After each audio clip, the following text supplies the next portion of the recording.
Hi, how are you? Good evening. How you feeling today? Hope you're doing good because of the COVID thing and all that. Please stay safe.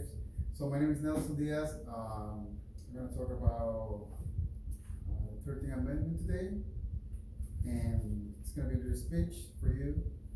And I'm gonna open right away asking you if you know what is the 13th Amendment.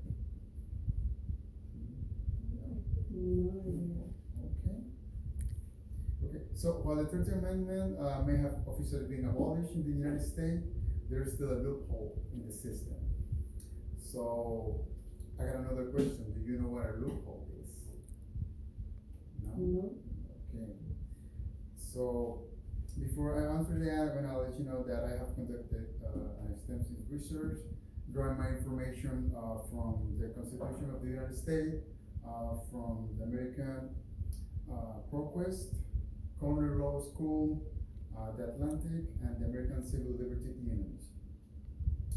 So I want to let you know that the Constitution has a loophole that is being exploited, and we are civic duty as citizens and residents of the United States. We have to know that this loophole should be fixed. The 13th Amendment has a loophole that allows for modern slavery. And we need to get rid of that because there's a profit that people in the United States take from prison labor, and it can be linked to mass incarceration. So in the next slide, I'll show you this.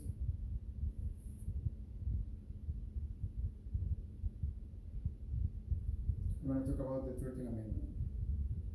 So the 13th Amendment says that neither slavery nor involuntary servitude, except as a punishment to crime wherefore the part shall have been duly convicted, shall exist within the United States or any place subject to their jurisdiction. The inclusion of except as a punishment for a crime whereof the part shall have been duly convicted is a loophole right there that allows for modern day slavery. Under this clause, in which prisoners can be subject to slavery or involuntary servitude, it essentially paints prisoners with the same brush as slaves were once painted. Do you know the Civil War, right? So the Civil War, they fought to kill, or meaning to get rid of the slaves, right? But do you know what happened after the Civil War, right? You know what happened to the slaves? No. Okay. So what happened was that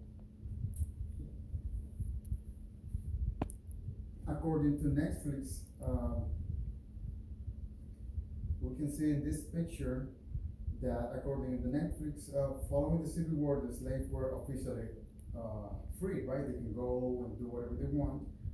But the South took advantage of the 13th Amendment because of the loophole to arrest a lot of people with minor crimes such as loitering or vagrancy.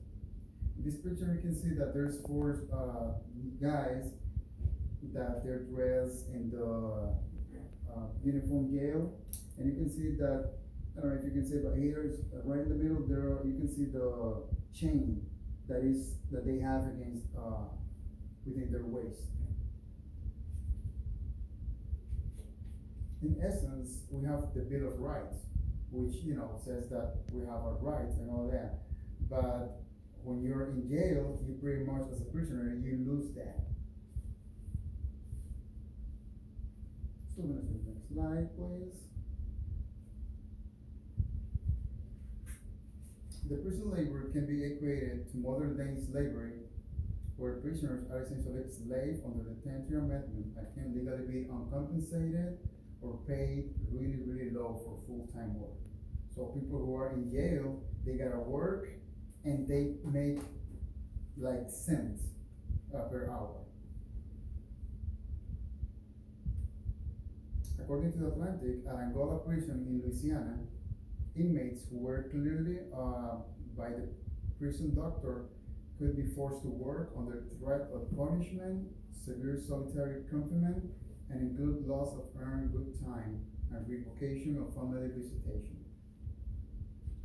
Prisoners could be completely uncompensated for their labor or more typically paid as little as 2 cents per hour for full-time work in the field of manufacturing, warehouse, or kitchens.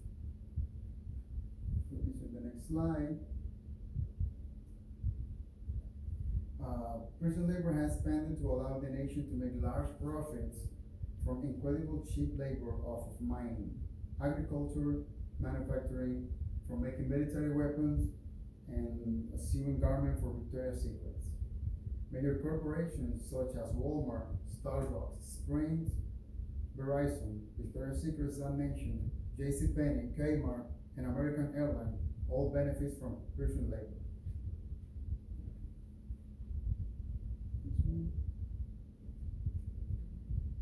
Prison labor, which is exploited under the loophole of the 13th Amendment, can be linked to mass incarceration. Taken from Netflix 13, Barack Obama was quoted, "America is home to 5% of the world's population, but 25% of the world's prisoners." Former President Barack Obama tweeted this in 2015, back when they regularly met with the NAACP, which stands for National Association of the Advancement of Colored People.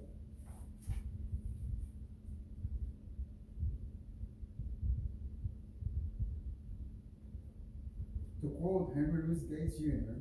from Netflix 13th, an American literary critic, he's a teacher, he's a historian, he's a filmmaker, and a public intellectual. He says, "The Civil Rights Act and the Voting Rights Act said, finally, we admit it. Though slavery ended December 1865, we took away these people's rights, and we're gonna fix it."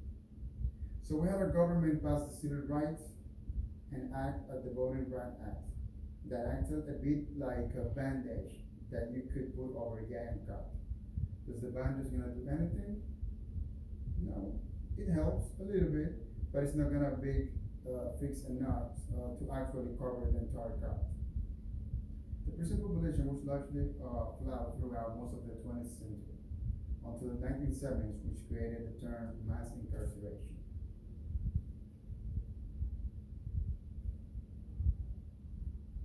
According to The Atlantic, incarcerated workers are explicitly excluded from the Fair Labor Standards Act, which stands for FLSA, or the National Labor Relations Act.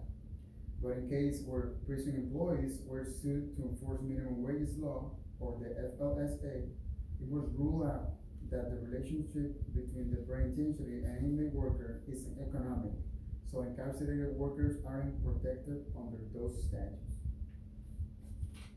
There are a lot of companies that they are getting a lot of benefit from them. So these people are actually, they don't get paid at all, and they have to fix a lot of stuff and come up with other things for like the companies that I mentioned before. And of course, they don't get paid. I mean, it's pretty much nothing.